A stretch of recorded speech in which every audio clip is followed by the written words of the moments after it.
안녕하세요. 말씀 베이커리 349번째 시간 기도하심으로 시작하겠습니다. 거룩하신 주님 감사합니다. 주님의 말씀을 묵상합니다. 성령님께서 말씀에 조명이 되어 주시옵소서. 우리 주 예수님의 이름으로 기도합니다. 아멘. 네, 오늘 보신 말씀은 디모데후서 2장 14절에서 19절까지의 말씀입니다. 신도들에게 이것을 일깨우십시오. 하나님 앞에서 그들에게 엄숙히 명해서 말다툼을 하지 못하게 하십시오. 그것은 아무 유익이 없고 듣는 사람들을 파멸에 이르게 할 뿐입니다. 그대는 진리의 말씀을 올바르게 가르치는 부끄러울 것 없는 일꾼으로 하나님께 인정받는 사람이 되기를 힘쓰십시오. 자, 바울은 디모데에게 성도들이 당시 에베소 교회 성도들이 말다툼을 해서 그 하나님 앞에 부끄러운 일꾼이 되지 않도록 하라고 권면합니다. 그리고 디모데가 진리의 말씀인 주님의 말씀을 올바르게 가르치는 사람으로 또 주님 앞에 부끄러울 것 없는 일꾼으로 일꾼이 되도록 힘쓰라고 권면합니다. 자, 여기서 말다툼이라는 것은요, 디모데전서 1장 4절을 통해서 생각해 볼 때 신화와 족보에 대한 논쟁으로 믿음의 성장에 있어서는 아무런 유익이 없는 그런 말다툼을 이야기하는 것을 우리가 생각해 볼 수 있겠습니다. 자, 이것은요, 우리가 주님의 말씀을 가르치고 배우는 과정에서 생기는 질문과 답변, 이것을 말하는 게 아닙니다. 복음의 진리를 왜곡하는 이단적 사고, 그리고 인본주의적 사고를 말하는 것입니다. 당시 에베소 교회는 세상의 논리와 그리고 신화, 우리 주 예수님의 말씀을 왜곡하는 사람들과의 말다툼이 좀 빈번하게 일어났던 것으로 보여집니다. 16절부터 계속 보면요.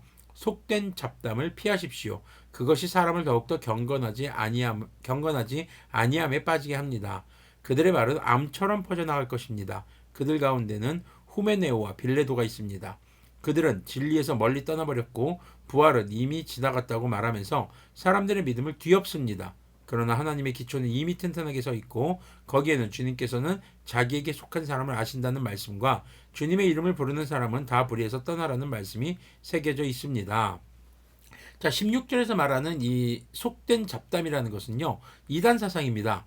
구체적으로는 우리 주 예수님의 부활에 대한 것, 그리고 주님이 다시 오실 그때 성도들이 부활할 것에 대한 그런 말씀에 대한 왜곡인 것이죠. 이미 그래서 부활이 지나갔다 이렇게 말하는 사람도 있었던 거예요. 이런 사상을 가진 사람들을 지금 바울은 암과 같은 암세포와 같은 사람들이다라고 표현합니다. 특히 후메네오와 빌레도라는 구체적인 이름을 언급하는 것은 그들을 자체를 정죄하기 위한 목적이기보다는 그들이 지금 그런 사상을 가지고 있고 그들이 너무나도 멀리 떠났다, 돌아오기가 힘들다. 그래서 교회 안에서는 그들을 주의하고 그들이 교회 안에서 더 이상 말을 하지 못하도록 하거나 아니면은 교회에서 내보내야 한다라는 그런 권면을 하는 것으로 보여집니다. 그들 더 이상 이제 그런 사상들이 확산되기 전에 교회 안에서 끊어내야 할 문제로 바울이 지금 지적하고 있는 것이죠. 자, 이런 이단 사상의 분별은요, 결국 올바른 말씀 양육의 해결책입니다. 그래서 교회 목회자는 성경에 대해서 올바로 그리고 열심히 공부해야 됩니다. 그리고 성경만이 아니라 성도들의 삶을 돌아보며 기도하는 사람이어야 하는 것이죠. 그럼 성도들 역시 주님의 몸된 교회의 목회자를 통해서 말씀을 듣고 배우고 또 궁금한 게 있을 때마다 그냥 넘기지 말고 질문하고 그 답을 통해서 우리 궁금증을 해결해야 합니다. 자, 성도들이 궁금해하는 부분, 이게 해결이 안 되면요, 나중에는 이단 사상 앞에 취약점이 될 수도 있기 때문입니다. 항상 우리가 잘 궁금한 것 아니면 궁금해 함직한 그런 것들을 가지고 이단들이 우리에게 이게 무슨 뜻인지 아세요? 그러면서 자기들만의 교리를 펼치는 그런 문제들이 되기도 하죠.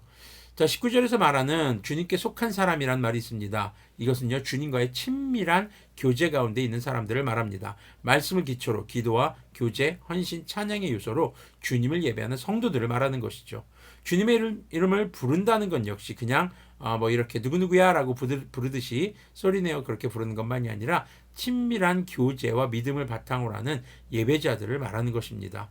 자, 그렇게 교회의 건강하고 균형 잡힌 예배가 무의미한 말다툼과 진리를 왜곡하는 잘못된 이단 사상과 같은 불신앙의 바이러스에 대한 탁월한 백신인 것을 기억하시기를 소망합니다. 기도하겠습니다. 거룩하신 주님 감사합니다.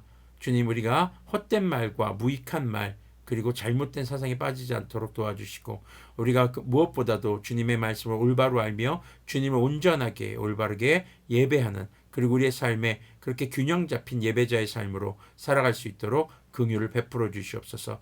주님을 향한 온전한 예배와 또 주님께서 주신 그 말씀을 온전하게 배우고 삶에 적용하는 것이 우리가 온전한 믿음을 지키는 영적 백신인 것을 기억하게 하여 주시옵소서. 우리 주 예수님의 이름으로 기도합니다. 아멘. 네, 우리가 겨울이 되면 독감 예방 접종도 하고 또 다양한 질병의 예방 접종들을 하기도 합니다. 이단의 사상들, 잘못된 사상들과 그리고 잘못된 언어들, 말들이 우리의 믿음에 상처를 내기 전에 우리가 먼저 백신을 맞듯 하나님의 말씀에 대해서 늘 배우고 또 듣고 궁금한 것을 질문하고 해결함으로써 우리가 건강한 신앙생활을 유지해 가기를 소망합니다.